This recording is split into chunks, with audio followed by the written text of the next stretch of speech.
जी।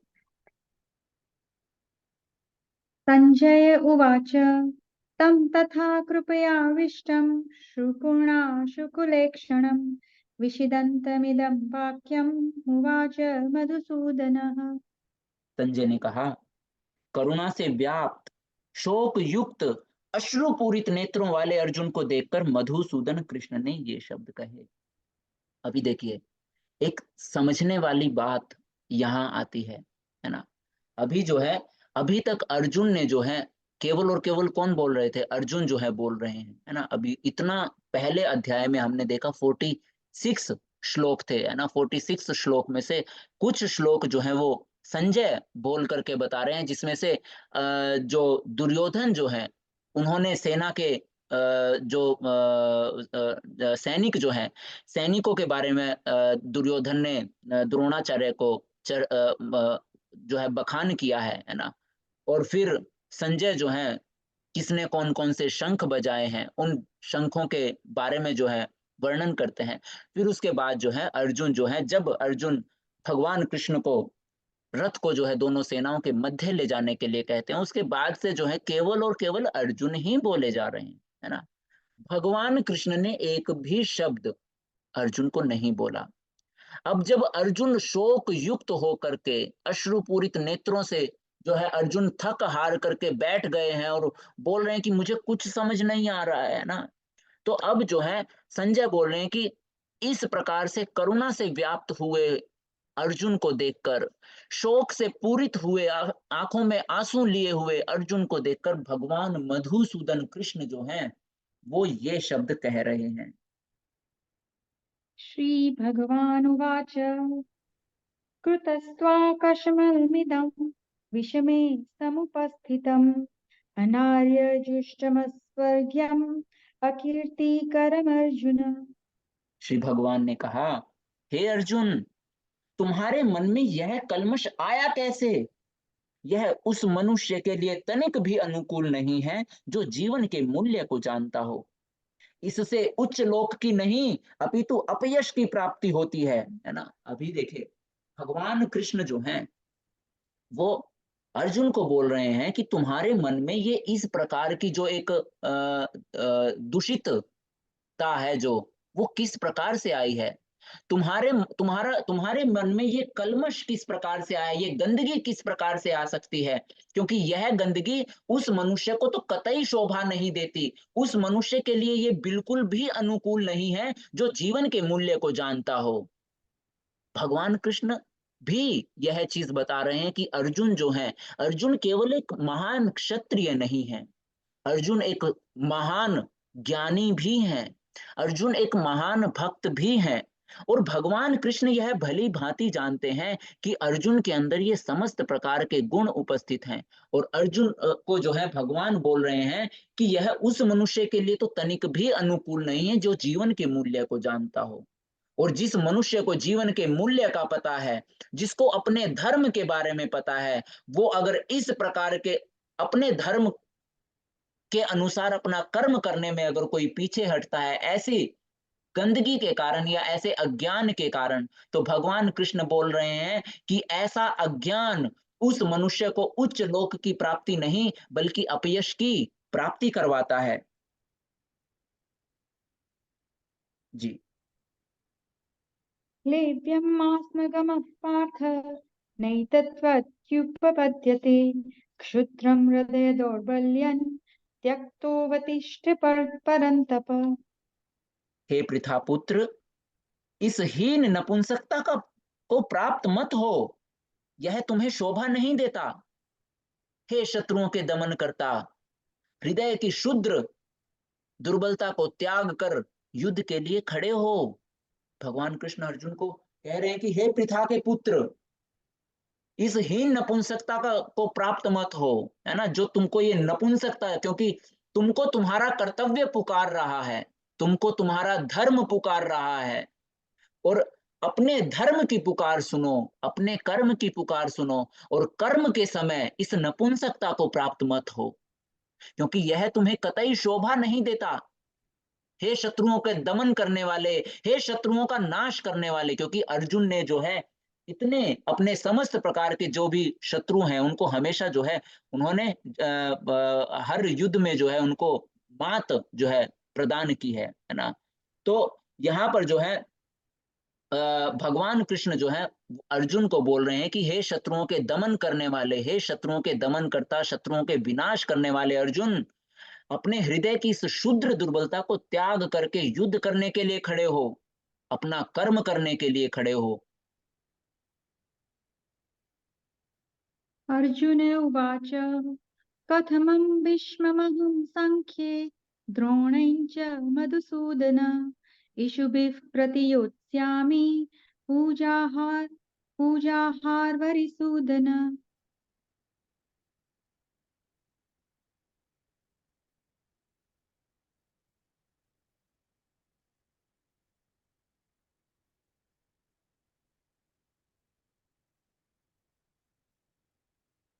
जी, अर्जुन ने कहा, हे शत्रुहंता, हे मधुसूदन, मैं युद्ध भूमि में किस तरह भीष्म और द्रोण जैसे अपने पूजनीय व्यक्तियों पर उलटकर बाण चलाऊंगा। भीष्म पितामह तथा द्रोणाचार्य जैसे सम्मानीय व्यक्ति हमेशा ही पूजनीय होते हैं। यदि वे आक्रमण भी करें तो उन पर उलटकर आक्रमण नहीं करना चाहिए।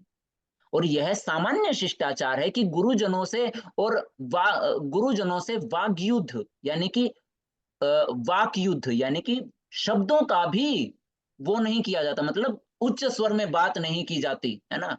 तो ये बिल्कुल सामान्य शिष्टाचार है कि अपने गुरुजनों से वाग युद्ध भी न किया जाए। शस्त्रों का युद्ध तो छोड़िए, शब्दों के द्वारा भी उनके ऊपर प्रहार ना किया जाए। तो फिर भला अर्जुन उन पर बाण कैसे छोड़ सकता था? क्या कृष्ण कभी अपने पितामह नाना उग्रसेन या फिर अपने आचार्य संदीपनी मुनि पर हाथ चला सकते थे? नहीं। तो इसीलिए अर्जुन ने भी भगवान कृष्ण के समक्ष ये ही कुछ तर्क प्रस्तुत किए कि मैं किस प्रकार से भीष्म पितामह और द्रोणाचार्य जैसे इन पूजनीय व्यक्तियों पर उलटकर बाण चलाऊंगा।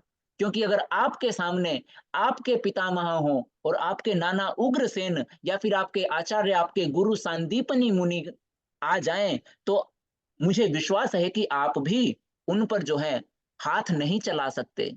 तो फिर मैं कैसे इन पर उलटकर बाण चला सकता हूँ?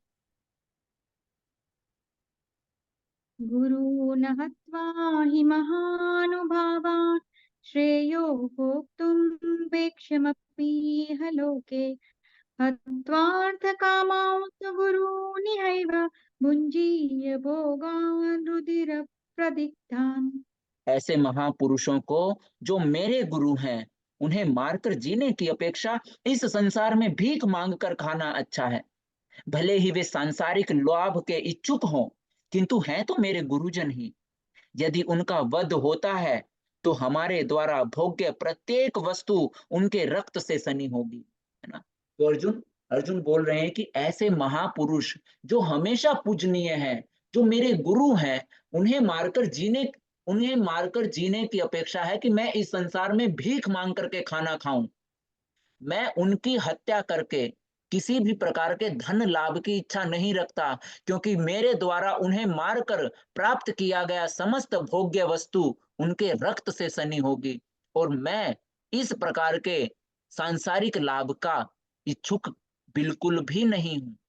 मुझे इस प्रकार के लाभ की बिल्कुल भी इच्छा नहीं है जिसमें ऐसे महापुरुष, ऐसे पूजनीय योद्धाओं का जो है रक्त लगा हो।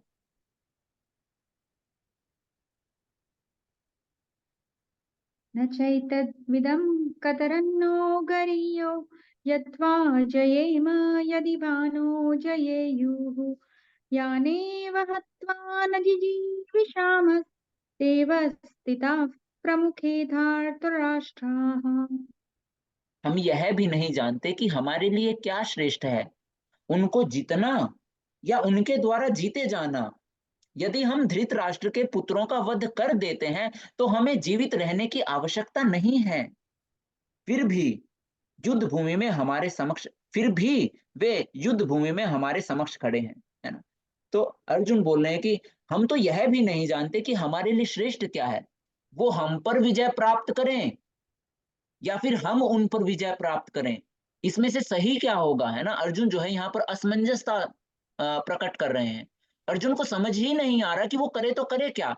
युद्ध करे या फिर युद्ध करे और बेफालतू का अनावश्यक रक्तपात का जो रक्त बहेगा, उस अनावश्यक रक्तपात का कारण बने। यद्यपि वो क्षत्रिय होने के नाते जो है युद्ध करना उनका धर्म है, या फिर वह युद्ध में से विमुख होकर के भीख माँग करके अपना जीवन यापन करे। अर्जुन को समझ ही नहीं आ रहा है कि मैं जीत जाऊं या फिर उनके द्वारा जीता जाऊं या फिर उनके द्वारा मैं हार जाऊं। तो यदि वह शत्रु को जीतता नहीं तो जीविका का एकमात्र साधन केवल और केवल क्या ही रह जाता है, भिक्षा ही रह जाता है। और यदि उसकी विजय हो भी जाए तो भी यदि धृतराष्ट्र के सारे पुत्र मारे जाते हैं तो उनके बिना रह पाना उसके लिए अत्यंत कठिन हो जाएगा।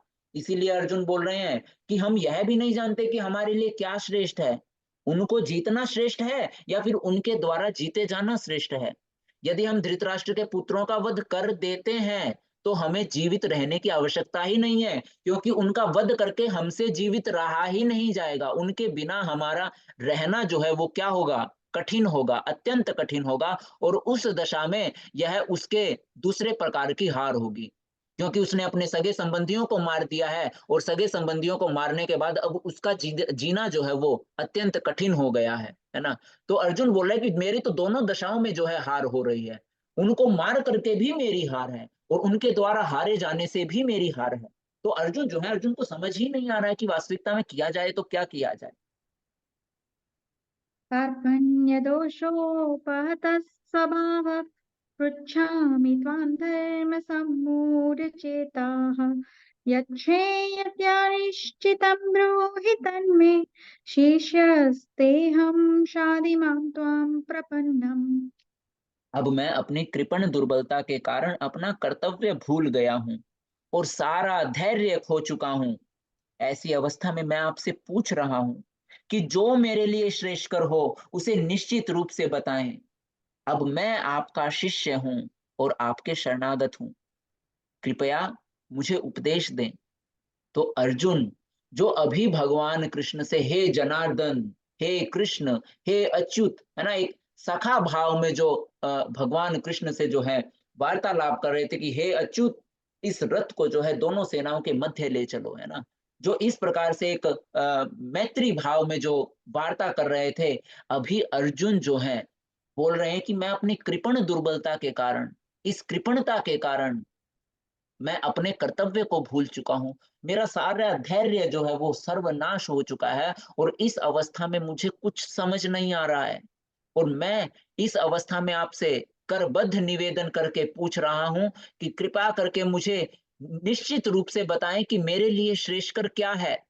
क्या युद्ध को सामने वाले जो सेना है, उस पर विजय प्राप्त करना श्रेष्ठकर है या फिर उनके द्वारा पराजय स्वीकार करना श्रेष्ठकर है? अब मैं आपका शिष्य हूँ और शरणागत हूँ, कृपया करके मुझे उपदेश दें। तो ये क्या है? ये भौतिक कार्यकलाप का एक उदाहरण है।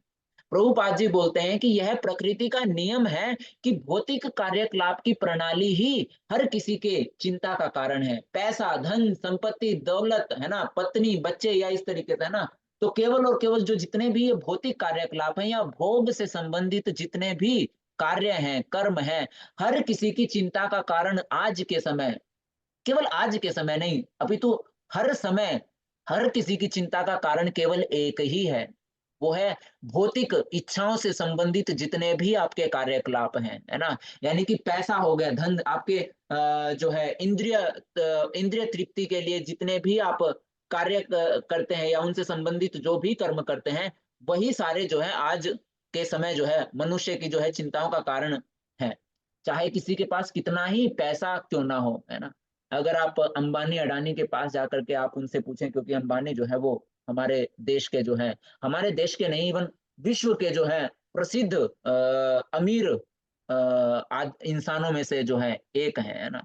तो अगर आप उनसे पूछें कि क्या वो मतलब निश्चिंत जीवन जी रहे हैं, तो वो भी आपको जो है, अगर बिल्कुल उस तरीके से बताना चालू करेंगे तो अपने जीवन की इतनी सारी समस्याएँ जो हैं आपके सामने उनका वर्णन करेंगे अपनी समस्याओं का, जो आपको लगेगा कि भैया उनसे अच्छा तो जो है जीवन हम ही जी रहे हैं। और पहले हमको क्या लगता है कि हमसे अच्छा जो है एक एक कहानी आती है ना, एक कहानी बोल लीजिए, या एक वो है जिसमें क्या लगता है कि कोई पैदल चलने वाला जो होता है, जिसके पास कुछ नहीं होता, जो बहुत गरीब होता है, उसको लगता है कि मुझसे ज़्यादा सुखी तो जिसके पास साइकिल है, वो मुझसे ज़्यादा सुखी है ना? जिसके पास साइकिल है, वो मुझसे ज़्यादा सुखी है। साइकिल वाले को लगता है कि जिसके पास मोटरसाइकिल है, वो मुझसे ज़्यादा सुखी है ना? मोटरसाइकिल वाले को लगता है कि जिसके पास जो है क्या बोलते हैं, एक 4 पहिया गाड़ी है, वो मुझसे ज़्यादा सुखी है ना? परंतु 4 पहिया गाड़ी वाले को लगता है कि जिसके पास हवाई जहाज़ है, वो मुझसे ज़्यादा सुखी है ना? तो इस तरीके से, और जो जिसके पास हवाई जहाज़ है, विश्वास मानिए वो मानता है कि जो टाइम की चैन की जो 2 रोटियाँ खा लेता है, एक गरीब व्यक्ति, एक पैदल चलने वाला व्यक्ति भी मुझसे ज़्यादा सुखी है ना? तो देखा जाए, हर कोई जो है चिंताओं से डूबा हुआ है, ना पैसे, जिसके पास धन संपत्ति नहीं है, ना वो सुखी है।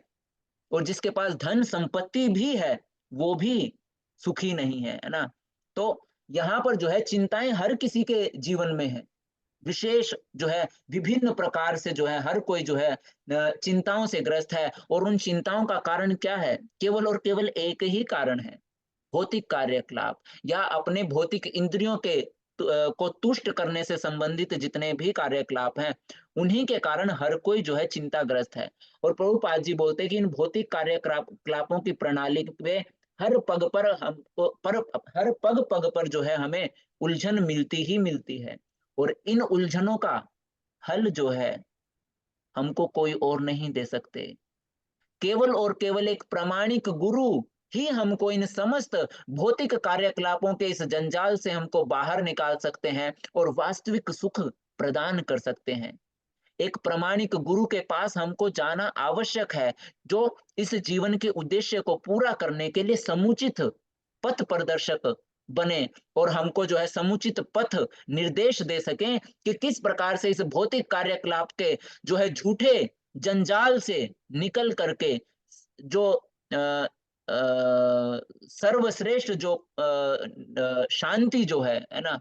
उस शांति को किस प्रकार से जो है प्राप्त किया जाए, वो केवल और केवल हमको एक प्रामाणिक गुरु ही प्रदान कर सकते हैं। यहाँ अर्जुन भी है, जब अर्जुन को नहीं समझ आ रहा है कि उनको क्या करना चाहिए, क्या नहीं करना चाहिए, अर्जुन अपने आप को एक शिष्य के रूप में भगवान कृष्ण के चरणों में समर्पित कर देते हैं, और भगवान कृष्ण को गुरु के रूप में स्वीकार करके उनके शरणागत हो जाते हैं, और विनम्र भाव से भगवान कृष्ण से प्रार्थना कर रहे हैं कि कृपा करके मुझे उपदेश दें कि मेरे लिए क्या श्रेष्ठकर है, और मुझे उसके बारे में निश्चित रूप से आप बताएं। नहि प्रपश्यामि ममापनुद्यात् यच्छोकमुच्छोषणमिन्द्रियाणाम् अवाप्य भूमावपस्तन्म अवापभूमावसपन्तमुद्यं राज्यं सुराणामपि चाधिपत्यम्। मुझे ऐसा कोई साधन नहीं दिखता जो मेरी इंद्रियों को सुखाने वाले इस शोक को दूर कर सके। स्वर्ग पर देवताओं के आधिपत्य की तरह इस धन धान्य संपन्न सारी पृथ्वी पर निष्कंटक राज्य प्राप्त करके भी मैं इस शोक को दूर नहीं कर सकूंगा। अभी देखिए, अर्जुन जो है, इस बात को अर्जुन इस चीज को अर्जुन प्रमाणित कर रहे हैं कि जो धन धान्य जो है, वो कभी भी आपके शोक को दूर नहीं कर सकता। हमको लगता है कि अगर हमारे पास पैसा आ जाएगा, आज जो है मैं 20,000 रुपए की सैलरी मुझे मिल रही है, अगर अभी मेरे जीवन में इतनी चिंताएँ हैं, अगर मेरी सैलरी जो है ना, अगर मेरी आजीविका 20,000 से बढ़ कर के भगवान कुछ ऐसी चुटकी बजा के जादू कर देना मेरे जीवन में, कि मेरी जो आजीविका है वो 20,000 से 30,000 हो जाए। मैं सच्ची बता रहा हूँ, मेरे जीवन में सुख की बहार आ जाएगी, है ना? हर कोई सोचता है कि काश मेरी सैलरी जो है वो 20,000 से 30,000 अगर हो जाए ना, तो मेरे जीवन का जो शोक है वो कम हो जाए। 30,000 वाला सोचता है कि अगर मेरी 50,000 सैलरी हो जाए, मेरी प्रमोशन हो जाए, तो मेरे जीवन का जो शोक है वो दूर हो जाए, है ना? 50,000 वाला सोचता है कि मेरी प्रमोशन होके अगर मेरे को 1 लाख रुपए सैलरी मिल जाए, वो सामने वाला 1 लाख रुपए की जो है आजीविका कमा रहा है, वो कितने सुख से जी रहा है। अगर मुझे भी 1 लाख रुपए की सैलरी अगर मुझे महीने का मिलना शुरू हो जाए, तो मैं सब कुछ बहुत अच्छे से जो है व्यवस्थित रूप से मैं अपने घर परिवार को चला सकूँ और मुझे मेरे जीवन के जो शौक हैं, वो दूर हो जाएँ। 1 लाख वाला 2 लाख की जो है इच्छा करता है, 2 लाख वाला 3 लाख की इच्छा करता है, परंतु जीवन में शौक जो है किसी का दूर नहीं होता है। इधर देखिए, अर्जुन जो है, अर्जुन इतने बड़े ज्ञानी हैं, इतने बड़े भक्त हैं, इतने बड़े राज्य मतलब पूरी पृथ्वी का जो है राज्य वो करने वाले जो हैं, इतने महान जो है क्षत्रिय हैं, है ना? तो वो बोल रहे हैं कि मुझे ऐसा कोई साधन नज़र नहीं आ रहा जो मेरी इंद्रियों को सुखाने वाला जो ये शोक है, जो ये दुःख है, इस दुःख को दूर कर सके जिससे मेरी सारी इंद्रियाँ सूखती जा रही हैं। स्वर्ग पर जो देवताओं के आधिपत्य में जितना धन-धान्य से संपन्न जो ये सारी की सारी पृथ्वी है ना? ये सारी की सारी पृथ्वी जो धन-धान्य से संपन्न है, जैसे कि स्वर्ग में देवता जो हैं, वो धन-धान्य से संपन्न होते हैं, ऐसी धन-धान्य से संपन्न ये सारी पृथ्वी का भी जो निष्कंटक राज्य है, पूरा का पूरी पृथ्वी का राज्य भी अगर मुझे मिल जाए, पूरी पृथ्वी का धन-धान्य से संपन्न राज्य प्राप्त करने के बाद भी मेरे इस शौक को कोई दूर नहीं कर सकता है ना?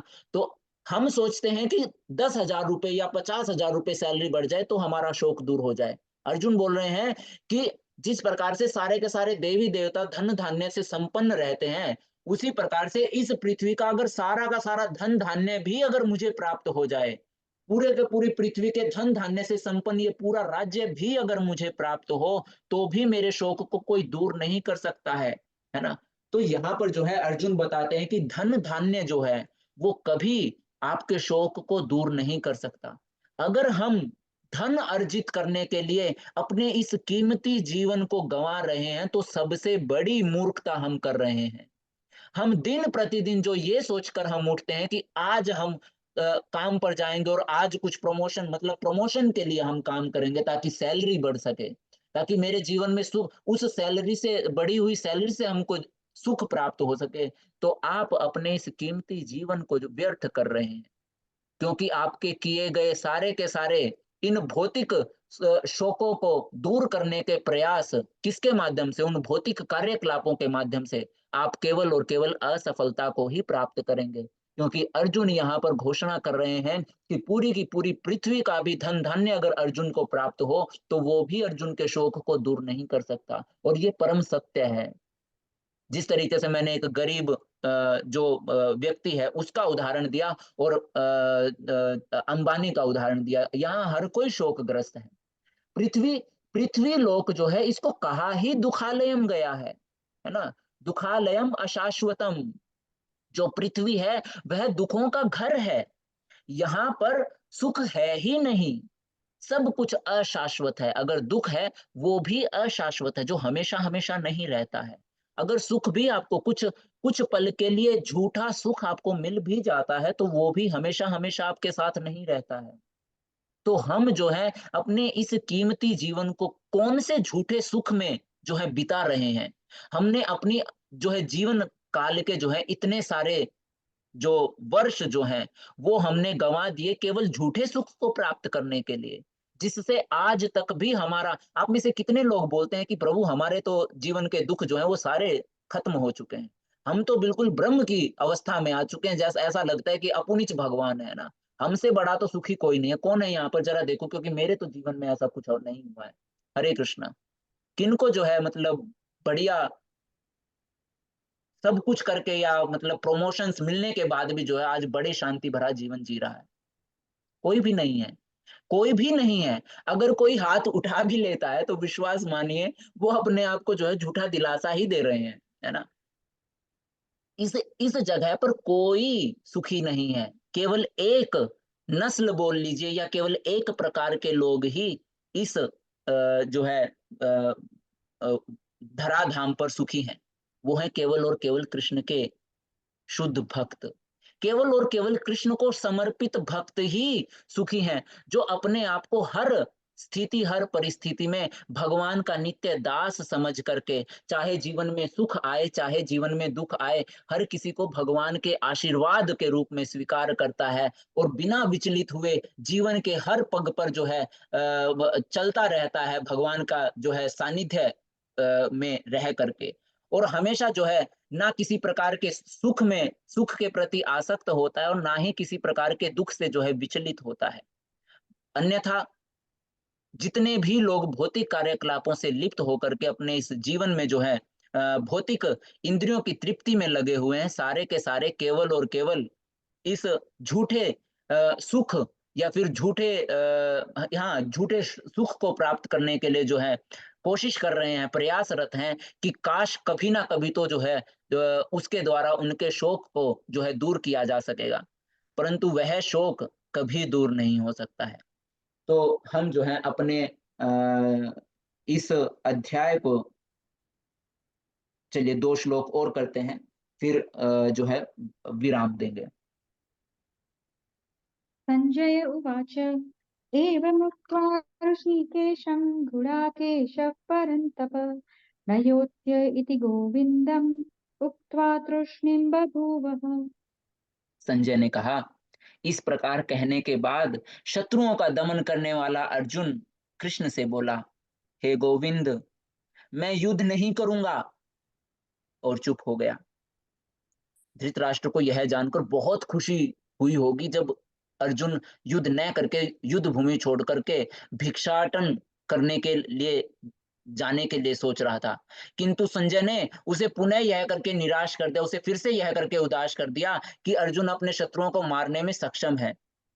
यद्यपि कुछ समय के लिए अर्जुन अपने पारिवारिक स्नेह के प्रति मिथ्या शोक से अभिभूत था, किंतु उसने शिष्य रूप में अपने गुरु श्री कृष्ण की शरण ग्रहण कर ली थी, और इससे यह सूचित होता है कि शीघ्र ही वह इस शोक से निवृत्त हो ही जाएगा और आत्म साक्षात्कार या कृष्ण भावनामृत से पूर्ण ज्ञान से प्रकाशित होकर के फिर से युद्ध करेगा।